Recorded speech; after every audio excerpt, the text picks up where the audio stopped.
Beste mensen, beste mandelzorger. Sinds enkele weken is ons land in de greep van een virus, het coronavirus. Het is een wereldwijde pandemie waar iedereen door getroffen wordt. Het is een soort onzichtbare vijand die leidt tot besmetting en zelfs tot overlijdens. Ook in onze gemeente komt het voor. Dit gaat ons ook zeer aan het hart. Er zijn maatregelen in het leven geroepen om te proberen de besmetting en verspreiding zoveel mogelijk te beperken. Door deze maatregelen is het contact met anderen juist minder, terwijl zorgbehoevenden juist veel aandacht nodig hebben. Ook nu. Ik besef dat dit alles veel van u vraagt als mandelzorger. Want naast uw eigen thuissituatie en uw werk heeft u ook nog de zorg voor uw dierbaren. En juist nu bent u extra belangrijk. Daarom willen wij als college nu een woordje tot u richten. Als mandelzorger zorgt u uit liefde voor uw dierbaren en vaak doet u dat vanuit zelfsprekendheid. Ik wil u meegeven, dit is zeer waardevol en u doet zeer goed werk.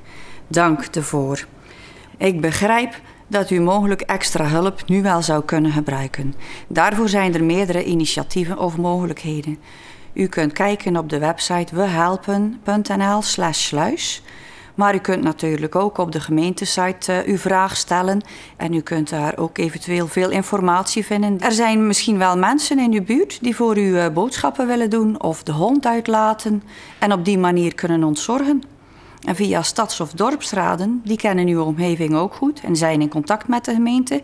Die zijn ook bereid om te helpen en eventueel te kijken hoe anderen die mogelijk aangeboden hebben om iets te doen, met u in contact gebracht kunnen worden. Ik wil even laten zien op de site. We helpen, dit is het logo.